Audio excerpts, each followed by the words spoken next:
You're listening to Flirting with Bitcoin. I'm your host, Mandana Yousefi, and this is my boo, Ian Reese. My husband, Ian, is a Bitcoin enthusiast, but I am quite the newbie. Each week, he tries to teach me something about Bitcoin or Bitcoin adoption. I promise we keep it real light and fun. But before we get started, make sure you go to goals.flirtingwithbitcoin.com and stack your sats for the week. Let's go.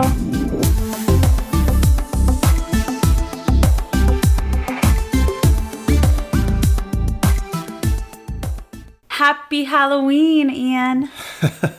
Happy Halloween, Mandana. Are you scared? Of what? I don't know. Of kids? Yeah, coming to our house asking for candy, demanding candy. Yeah, the kids around here got a little uppity last year. They did. They didn't even look me in the eye. They just straight for the bowl of candy like I was. Like you owed them something. Yeah. Well, it's rough out there, babe. Maybe their parents aren't buying them enough candy, and so they knew that they had to get out there and provide for their own families and themselves. I mean, most of these kids were fat, so I'm sure they're getting enough candy Or at home. Malnutrition, you know. Maybe too much candy. Probably. Same problem. I'm excited. We live in a neighborhood that is like Halloween obsessed. So y'all are lucky that I'm letting Ian take me away from the Halloween fun of the day to talk Bitcoin. You're welcome. You're welcome, guys. But first, let's say hi to our international listeners. Hola. Guten Tag. Buongiorno. Konnichiwa. Bonjour. Yeah, France made it in.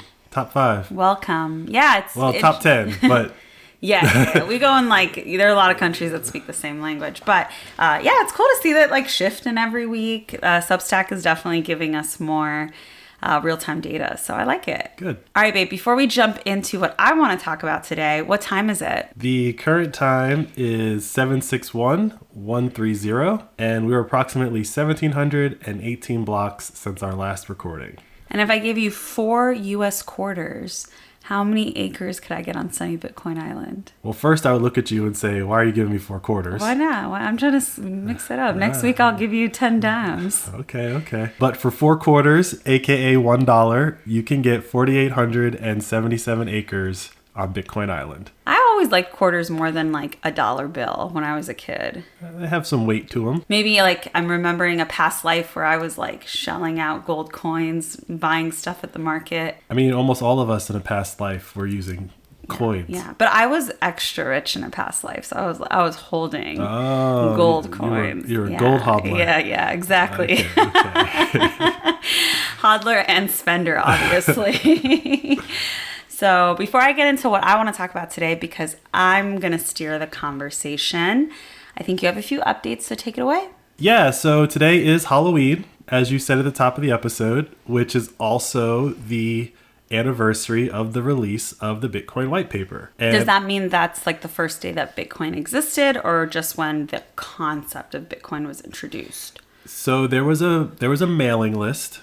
And this is the day that Satoshi Nakamoto emailed what he had designed to the mailing list to get feedback on, hey guys, I think this might be a thing. What do you think? Man, I hope one day an email I send becomes a holiday.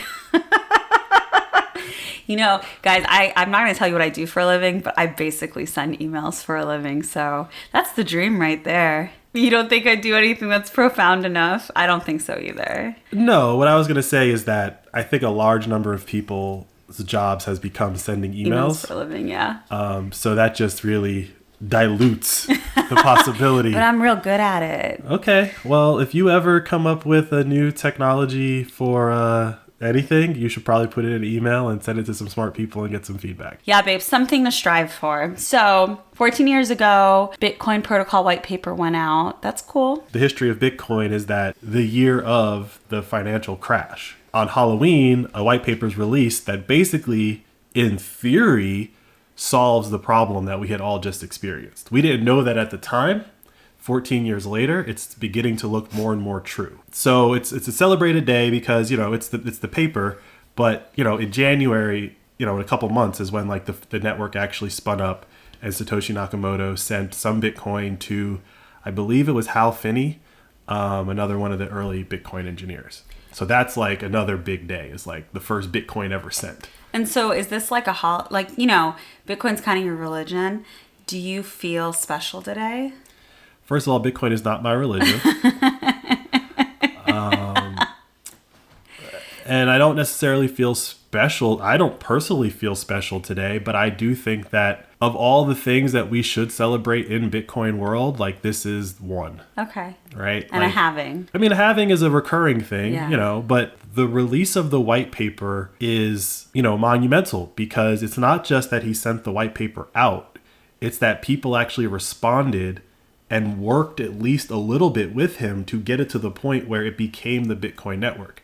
He could have sent that email to the same people. They could have been like, get out of here. This is never going to work. Like, this has been tried, It wouldn't have been the beginning of something. Exactly. Okay. And so, it's not just that he sent the white paper. It's that the group of people that received it were open to the idea, spitballed with him enough. Yeah, it sparked some intellectual curiosity and discussion around the idea of a new global currency. Yes, and the main reason is that, when he sent the white paper out, it wasn't like it was the first time someone had tried to do this. The mailing group that he sent it to was comprised of people who had been trying to create something like Bitcoin. He was just saying, this is how I think it should happen. Yeah. And so the group of people kind of looked at it and said, that's an angle that we haven't taken. And that's what kind of spurs it on to a conversation about how we can make it happen. But the reason I said, Bitcoin's a religion, and I don't really think it is because you're not a religious man, was because you made another comparison to this date earlier this morning to me. So there's been a lot of comparison of the white paper to Martin Luther, nailing his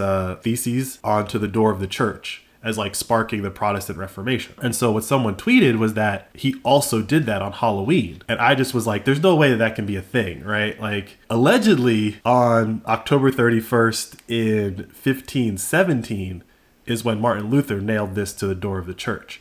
So there is this corollary of, there's an overarching system that's corrupt. It's harming the people below it. And here are the problems that I see. And let's talk about it. Mm-hmm. And so Bitcoin didn't really do it that way. Bitcoin proposed the solution, which is remove the people that are able to do that. And if we can all agree that no one should do that, that could be the solution.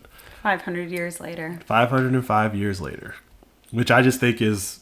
If that is true, because dates get fuzzy the further back in time you go, which is one of the things that Bitcoin kind of solves with the block height, right? It's it gets fuzzy, but we know it was N number of blocks ago, and we know when the Genesis block was, so we always have a good anchor point in time. Genesis block, that's another religious term. It's the first block of the chain. Yeah. And there's a little bit of, I don't want to say not Bitcoin, right? Because it has to be created, and so Satoshi Nakamoto created the Genesis block, right? Yeah. The network takes over after there, but someone had to flip the switch, and so it gets called the Genesis block. Okay. Right? But yeah, and so I think on our first episode, when we were talking about Bitcoin is the main character and Bitcoin is the villain, the fact that it's on Halloween is you're a banker and you actually understand what your power, where your power derives from, which I'm sure they do, which is the ability to create money out of thin air. Bitcoin is a very scary thing for them.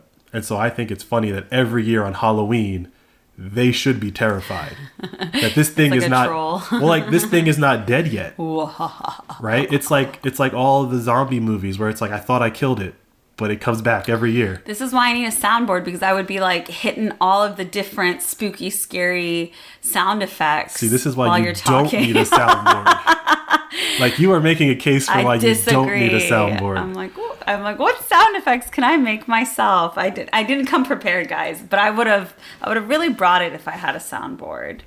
Oh, soundboard. Be like a werewolf. Oh, and then a hee. That's a witch. Yeah, listeners, I promise to never let that happen.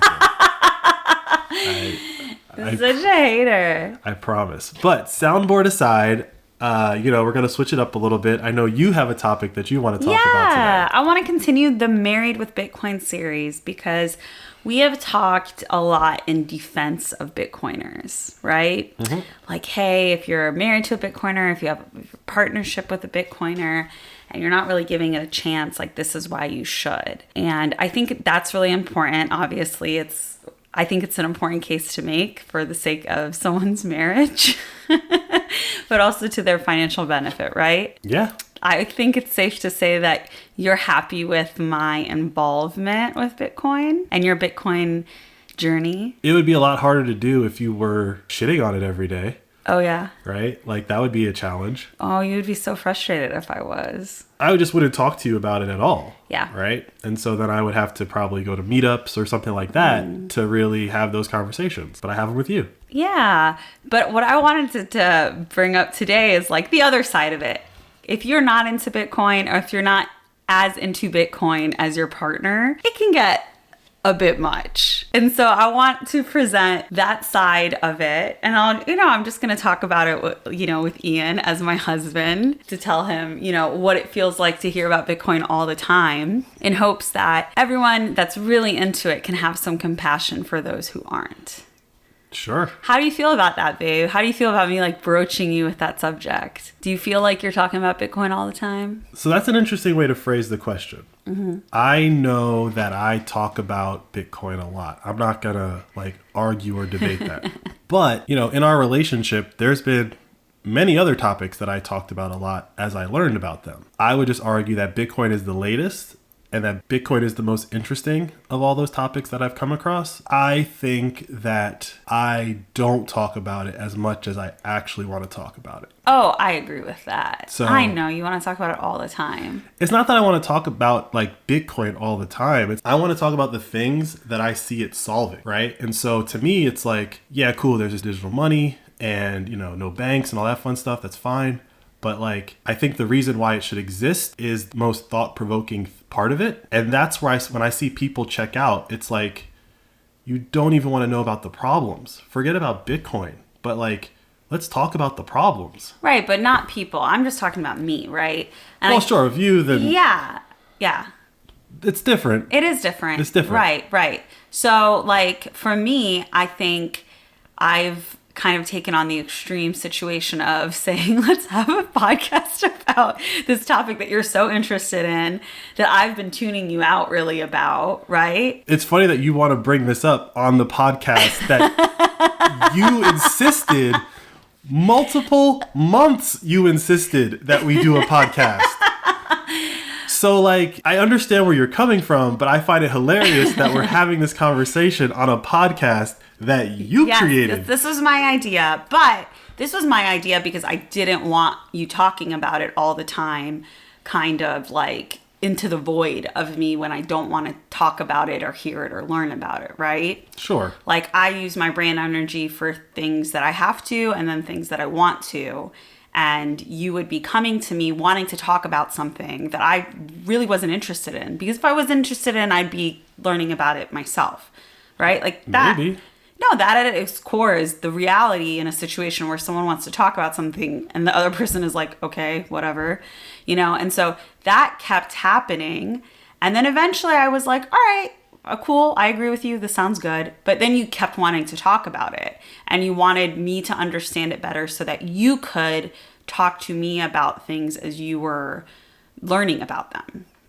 Right? Yeah. We've had, what is this, our 40th episode? There is an endless void of things to talk about when it comes to Bitcoin, right? One of the things that I remember that I don't really get exposed to as much anymore is those 3-hour YouTube video podcasts that you used to watch. Okay. Those were so boring to me. And one of the reasons I thought we should have a podcast is because I thought it's just not very digestible for people who aren't obsessed with Bitcoin. Maybe obsessed isn't the word that you want to hear, but I think if you're not a Bitcoiner, that's how you'll think. Wow, they're so obsessed. They're going to sit and watch something for 3 hours or two people are just talking, maybe not even sharing new information. They're just theoretically discussing how Bitcoin can work in a situation or solve a problem, right? Mm-hmm. Those are those things. And so I remember that was one of the things where I was just I just kept tuning out. Whereas when we would sometimes have a conversation and I was in that mental space to want to listen and learn about something,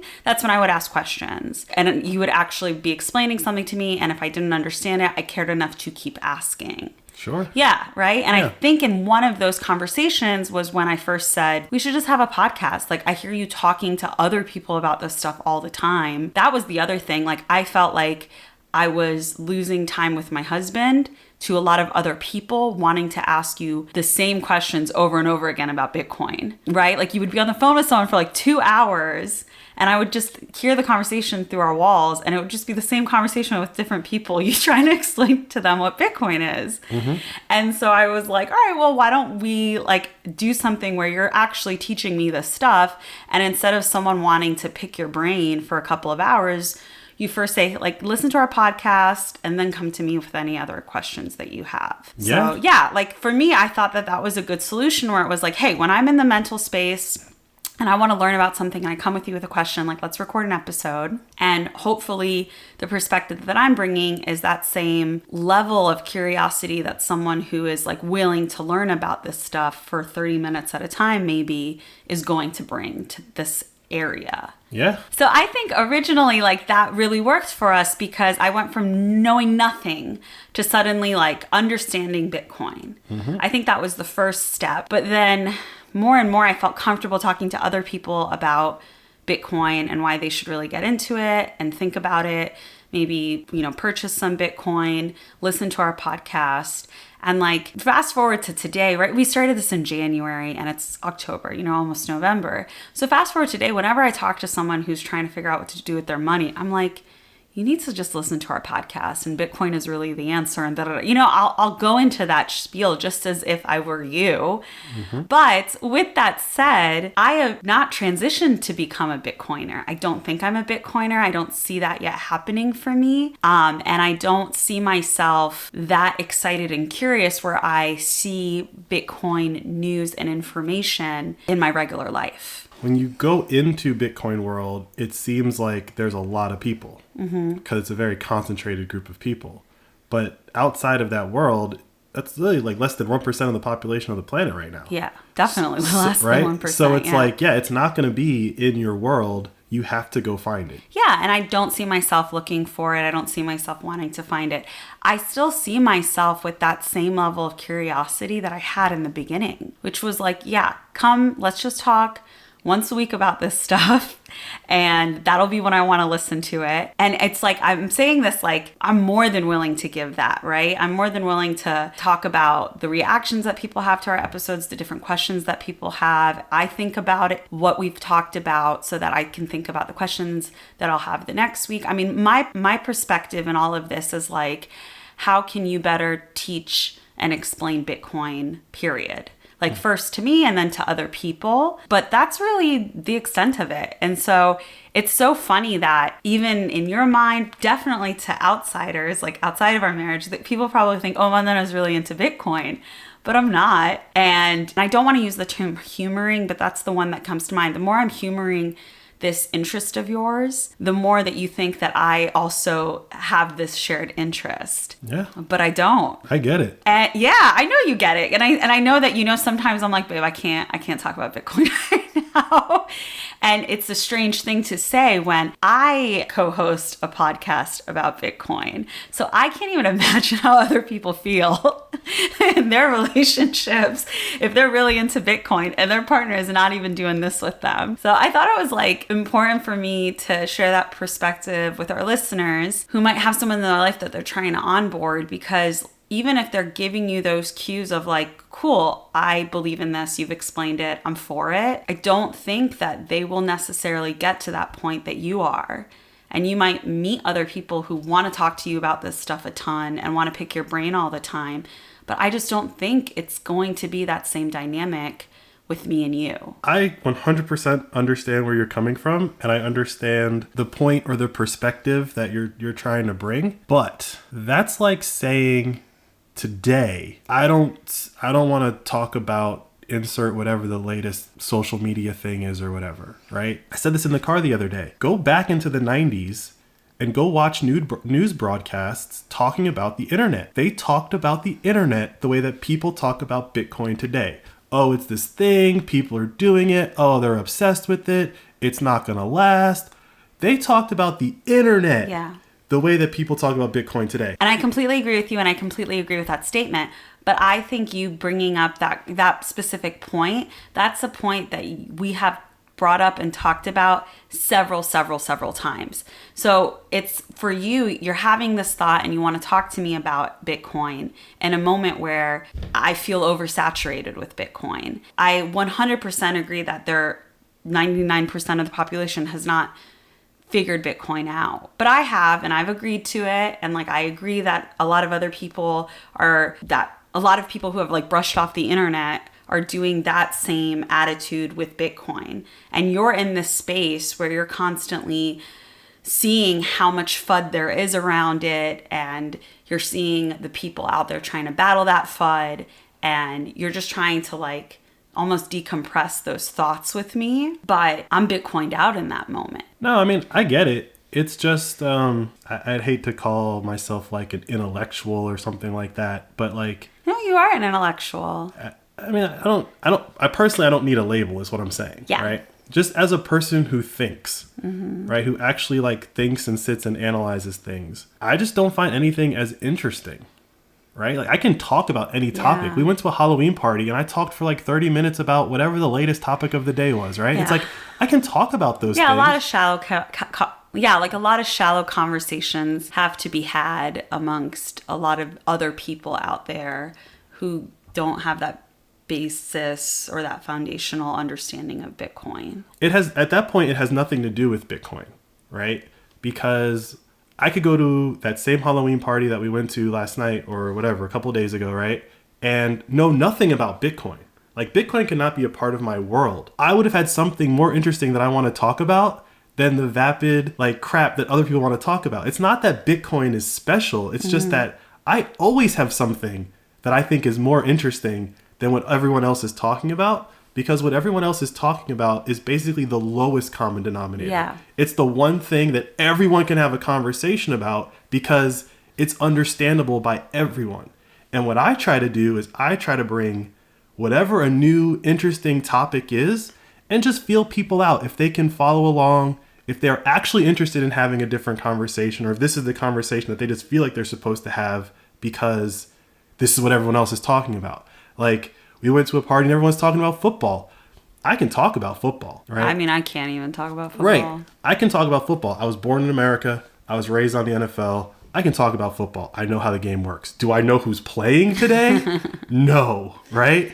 Like, I don't know those things, right? But at the same time, I could talk about the NFL and football, or I can talk about what Deion Sanders is doing at Jackson State College. And when I bring that up amongst football people, they don't know what's going on. And it's like, even in the world of football, I know the interesting stuff in football, right? And so to me, that's really what Bitcoin is. It's like, it is the most interesting thing that is going on right now. And I know that there is that 1% in the population that is interested. And I'm just trying to find them. Yeah. Which I totally get. But we're back to just talking about our relationship. But to the point with our relationship, it's that I don't have to necessarily talk about Bitcoin with you. But you have self-identified because of this podcast as a person who, if there is a crazy thing happening, you're going to want to talk about it at some point because it's going to talk about it on the podcast. I want to go back to, it's not because of Bitcoin. It's because I love my husband. It's something that he's very interested in. It's something that I agree with. And I'm willing to be next to him and experience this journey that he's on as he's exploring something that he's really interested in. Which is really the argument that I made to non-Bitcoiners on the first 3 parts of the Married with Bitcoin series, which is like, do this with your partner so that they can talk to you about this stuff and that you do understand something that they're really interested in. And like, yes, if these are the financial decisions that you want to make as a household, like, you should also be understanding them. And I think it's to your benefit to understand these things because I think these are the right financial decisions that you should be making that people should be making for their families right now. But you can do all of that and still not have to talk about Bitcoin every week. I guess. Like, but why wouldn't you want to talk about Bitcoin every week? And I'm not saying like change how you're doing things or like I'm going to designate 30 minutes a night that you could bring up Bitcoin. That's not what I'm saying at all. But I want to really make that perspective clear to you and other people that might be in a similar situation than you, for you to not definitely be hurt or upset if in a moment I am being dismissive about it, because I just don't want to hear it right now. Because I do feel like I'm hearing it a lot, and it's like, okay, I get it. Bitcoin again, Bitcoin again. It's like, I get sick of Bitcoin. I can't help it. I get sick of it, which again, I think is very funny. I co-host a podcast on Bitcoin, but if even I get sick of it or talking about it or hearing about it, I promise you, to our listeners, people around you are also getting sick of it. So like, keep that in mind, you know? Yeah, I definitely keep it in mind. I know you do. There are thousands of things that I read and just don't even bother sharing or even bringing up, because even though you do have a podcast, I'm like, I don't even know if she would get that, because it's like deep in like the Twitter meme culture. A lot of stuff are like that. But at the same time, there's a Bitcoin miner that's going bankrupt right now, right? And I think I brought it up with you that like basically they're going bankrupt because something that we have talked about on the podcast, which is the Celsius crash and all that fun stuff. Someone from that crash owes them money, right? So it's like, I saw that and it's like, okay, that's something we've talked about. This is a continuation of that. So it's like, okay, I feel like that is like safe. Yeah. Right? Like that's safe. Baby. Because safe implies that sometimes you don't feel safe sending stuff to me. No, I feel like something, when I say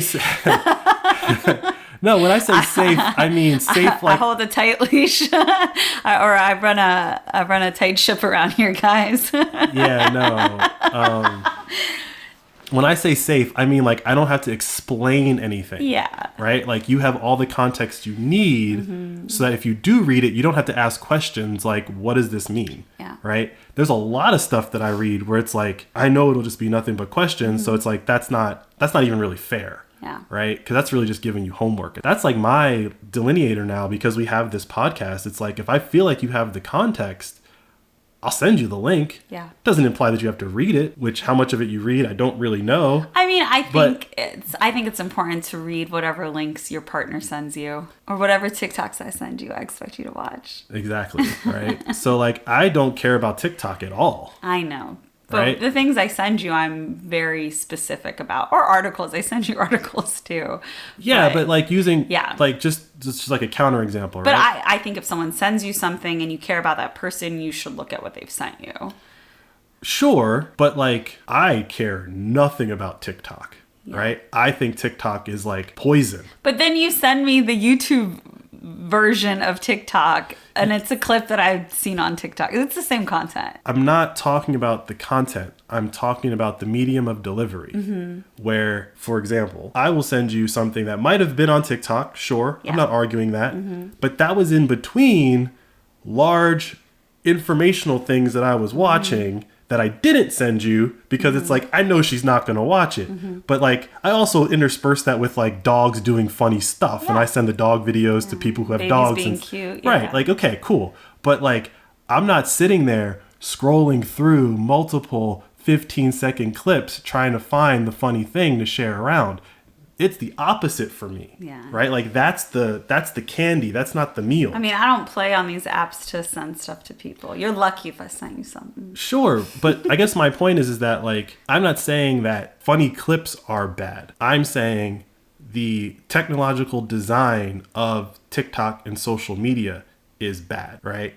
I'm not saying that all things Bitcoin are good, but the difference with Bitcoin, just for clarity here, is that you can't really make a TikTok about Bitcoin, right? Like you can't. It's too complicated. You got to have an attention span longer than 15. I've given up on our TikTok account. Yeah, it's not for TikTok. But I will say, like, in comparison, and what you're comparing there is like when you talk to me about something that's happening on Bitcoin Twitter, that's kind of like people trolling other crypto bros, or like, altcoin.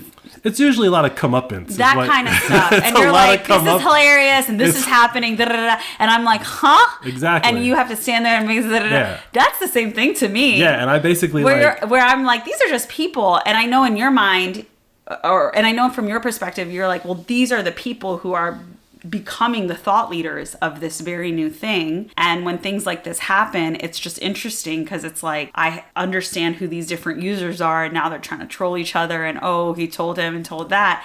And for me, I'm just like, that's definitely where I'm like, okay, because it's entering a culture that I'm not a part of at all.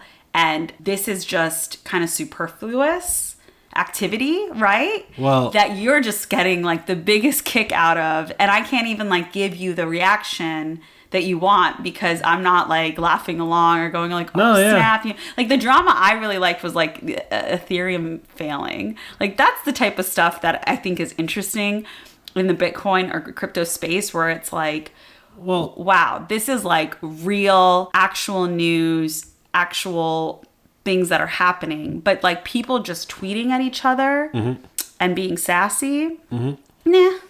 Right. It's like why I'm not on Twitter is I don't care about that stuff. Right. So it's funny that you said the culture, because the other day, a couple weeks ago, Michael Saylor, big Bitcoin guy, right? Has the most Bitcoin officially. He gave a speech at the it was the Atlas Society, which is apparently there's a society of people who really love Ayn Rand's book, Atlas Shrugged. They have a society. I was unaware of this. He gave a speech. He made a statement that I think is the culture of Bitcoin, and why I think all these things that happen on Twitter are actually so funny. Like, forget the personalities involved. The culture of Bitcoin is truth-telling. Fundamentally, that is the culture. If you are a person that is willing to get up and shill a product, which fundamentally means that you're lying about how it actually works, when you are found out, you get ripped apart. But you gotta like go onto Twitter and pretend like you're not a scam artist to get people to use your thing to make your money. So when I said like, it's funny because it's always just comeuppance, right? And there's a way to come back into the community, right? You admit that you were wrong, and you know, it's like a religious repentance or whatever, right? Because it's a culture of telling the truth, it is very exclusionary. Like when I actually find myself, I don't respond to a lot of stuff on Twitter, right? I don't respond to most things on Twitter. At best, I'll like it. Maybe I'll retweet some things. But when I actually take the time to write something that of my own creation, I find myself double and triple checking that what I'm about to press send on is correct. And I feel like that's actually not the design of Twitter, right? So like Bitcoin as a community has created a culture where you can go into a cesspool and still enforce truth-telling.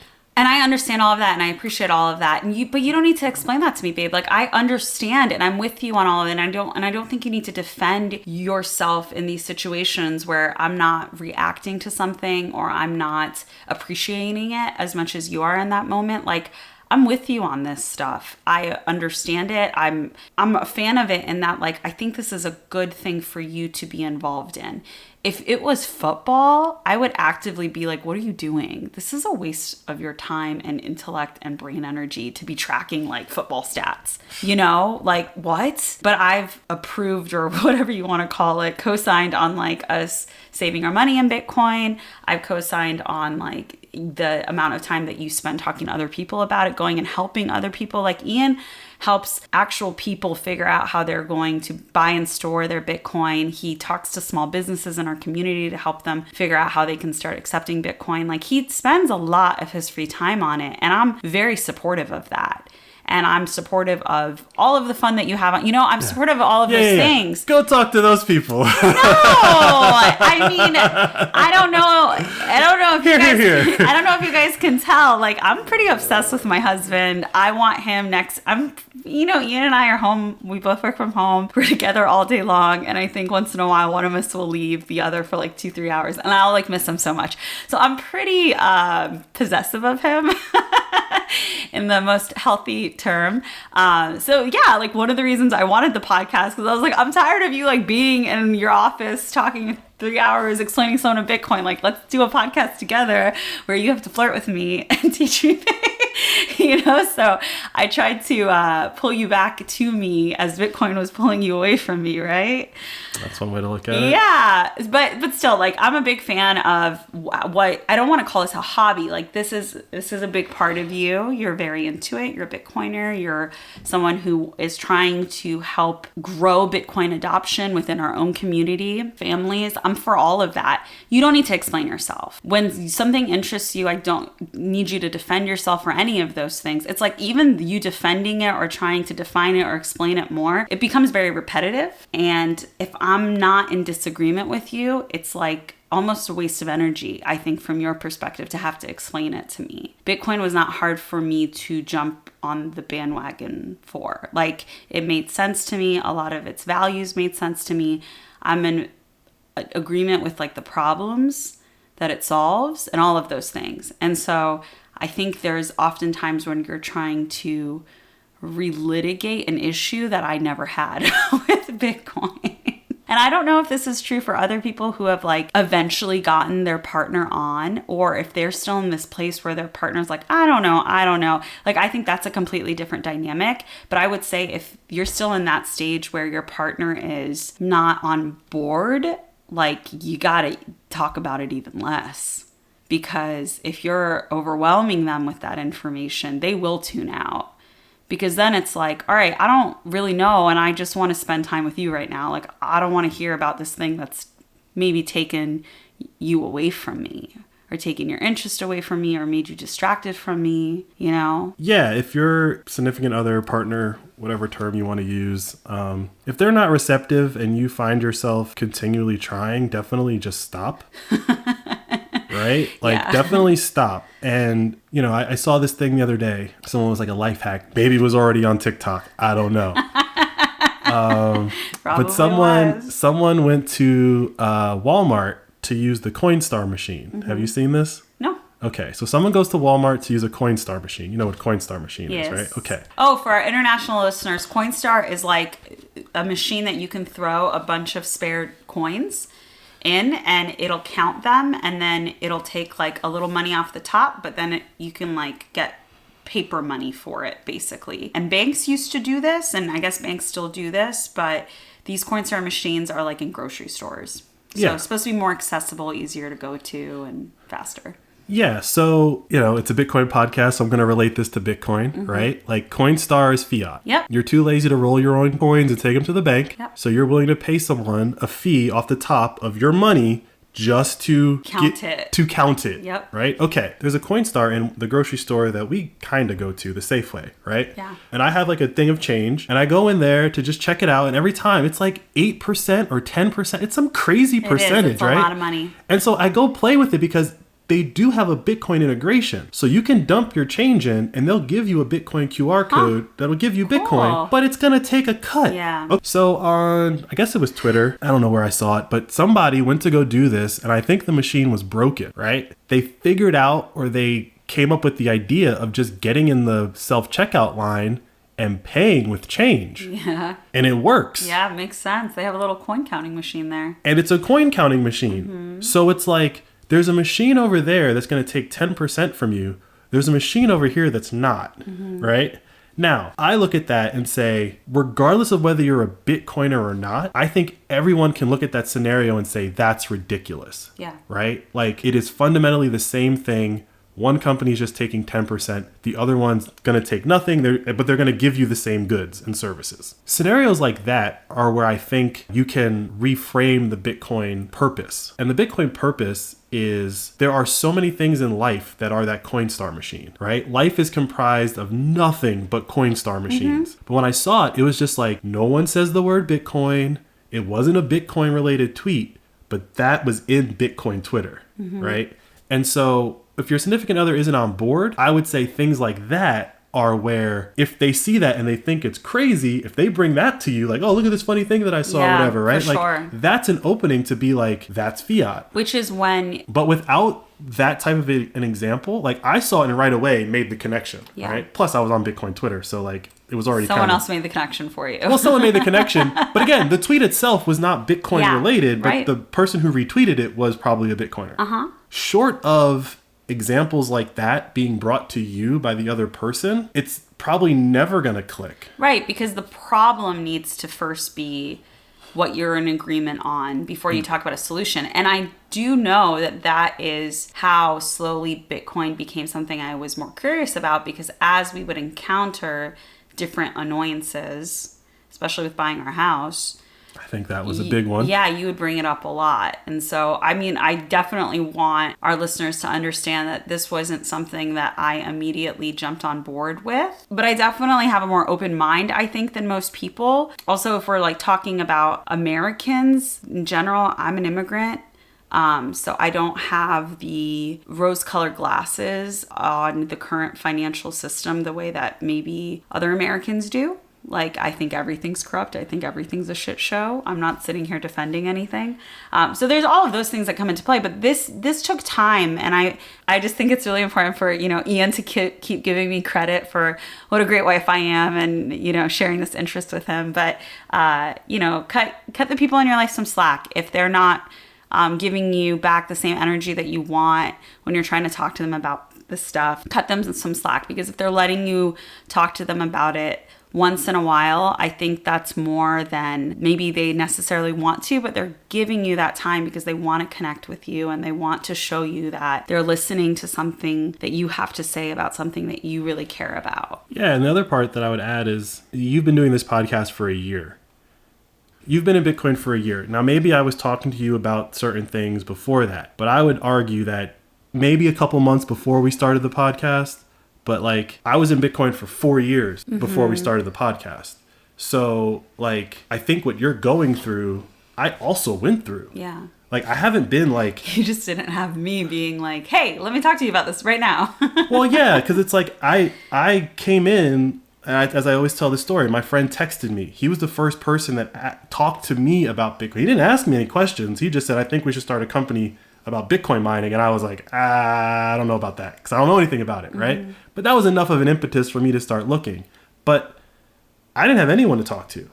And so I had to go down the rabbit hole by myself. I think like I'm getting really good at going down rabbit holes from some other rabbit holes that I'd gone down. So like I had to go down the rabbit hole by myself. I had to run to a lot of dead ends. I had to run into the whole scam economy that is altcoins and let that play out or whatever, right? And it wasn't until I was coming out of that I felt like I even had like a very solid argument for Bitcoin. And that's when I started talking about it like a lot. Because before that, I was just like mentally I was hedging. Like it's a curiosity, but I could be wrong. Like these people could be crazy. Yeah. And I think I was watching you go through all of that and I was like, yeah, we'll wait and see. If this is something that Ian really believes in and he's confident about, then he'll pull me in. Again, that goes back to like, that's just who I am. That's our relationship dynamic. We have a foundation of really strong trust in our relationship. We trust each other with our money. Like we have all of these things in our favor. I think we just generally have a good relationship where we respect each other. Ian is an intellectual, but I am also an intellectual. But these are not necessarily things that interest me. I am very interested more in the human experience and psychology and like personal development, child development. We don't even have kids yet, but it's what I'm studying right now. So like these are all the things I care about. And I don't even necessarily feel like I need to be filling you in on this stuff until we have children. And I'm like, yo, at this month, many months, we need to be doing this and that, This is where my mind is going for our future, right? Like that's where I'm throwing my attention. And it's also something that I naturally gravitate towards. I'm very interested in, and you're covering this. And so I think it's great to have a setup like this. If you're in a partnership where that other person just isn't really curious about anything, and maybe you're really curious about this, and you think the other person isn't expanding their curiosity about any topic, and they're not even trying to like listen to you about Bitcoin, like I would say take a step back and don't make that assumption. And instead of trying to push what you're really interested in on them, ask them what they've been really curious about and what they've been researching and what they've been trying to think about. Because I think you might be so far into what you've been doing that you have no idea what the other person is out there being curious about. And they might even be worried about something else that they're trying to like build a deep understanding on that's not even on your radar, which tends to be the case in relationships. We all kind of like assume the other person's got something covered and I'm worried about this instead. It's a lot to think about when you're in a relationship. I think like, right, your hobbies and interests, especially if they've changed after you've met. Like, you weren't talking about Bitcoin at all on our first date. Did I know that it was going to be such a big part of my life? No, there's no way. No, but I definitely know. I know that I brought up certain topics very early on that I'm sure you had never heard of. Yeah, but if you had asked me, like, that's my vibe. Yeah, where we were like 6 years ago when we first met, like, I was the one that, you know, I work in the financial world supposedly, and, you know, my education and all of those things, I'd assume I'd be the one that would be talking about this stuff with you. But certain things have happened in the past 6 years where I just care about other things more. Sure. Right? So things change, people change, interests change, and who knows, one day I might be like one of the leading Bitcoin Twitter users. I doubt it. A lot's going to have to change. I just never see us going down that path. And so I think it's important to me to like remind you, like, I'm just flirting with it. Even now, I'm still just flirting with it. The title of the podcast hasn't changed.